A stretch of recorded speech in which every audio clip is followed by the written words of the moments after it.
when we have a logarithm in the problem, when there's a log in the problem, what the problem means is, and I'm going to circle things as I talk, what exponent y do I need to put on the base b in order to get the answer x? Okay? So when I don't have the exponent, I need to use logs. But if I'm missing something else, I can put it in exponential form to try to find it, okay? So these go either way, actually. You can go from this to this or from the log to the other one, okay? You can go either way on that rule. So if I have log base 2 of 64, let's make this equal to y, okay? Then I have to say to myself, 2 to the y equals 64. What exponent do I need to put on this base to get that answer? Everybody get that? So here I just need to find out what this exponent is. And if I'm not telling you to use your calculator, which I'm going to teach you how to do later, then I just want you to figure it out. So if I take 64 and we do a little factor tree, we get 2 times 32. That 2 doesn't go any further. That's 2 times 16. That 2 doesn't go any further. 2 times 8. That 2 doesn't go any further. 2 times 4. That 2 doesn't go any further. And another 2 2's. So how many 2's do I have? 2 to the what? 6. So y equals 6. Does that make sense? If y is the exponent, the guy that's all alone on the equation is the exponent. The little guy that's down on the bottom of the g is the base. And I would say that this guy is the answer. Okay? And when I think of the base, I think of the Statue of Liberty holding up that torch. The torch is the exponent. The base is the statue. Got it? So 5 is the base.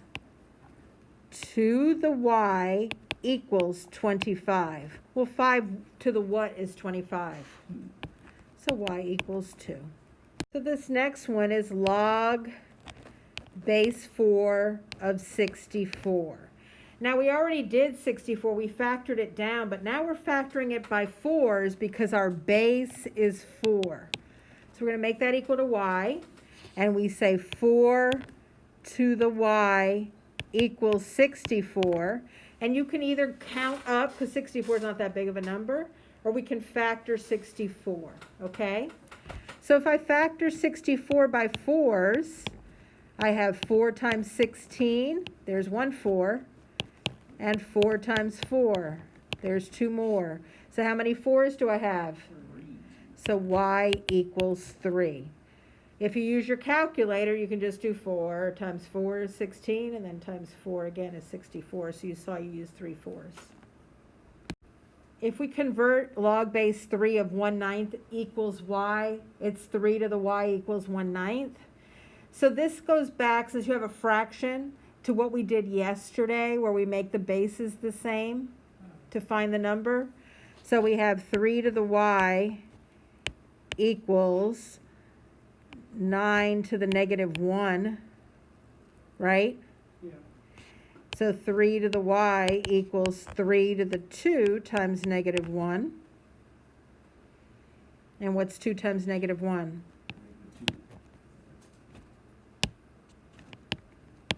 3 to the y equals 3 to the negative 2, so y equals negative 2.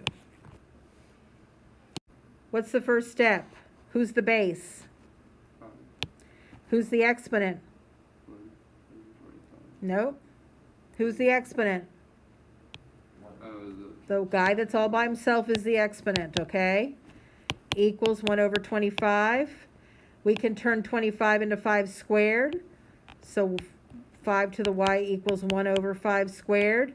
Need to move them upstairs. To move something upstairs, you change the exponent to 5 negative 2. You just change the sign. So y equals negative 2. Now, I'm not sure I did that right because I remember listening to Miss Medlin, but then I was daydreaming about something. So what I'm going to do is I'm going to say, what is 5 to the negative 2 on my calculator, and hit math enter, enter, and you should get a 1 over 25, okay? Same thing, 4 to the y equals 1 over 16.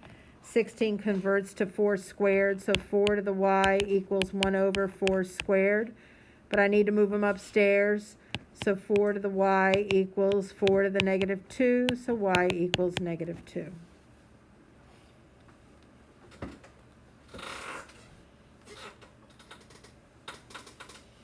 Next one, you're going to use your chart.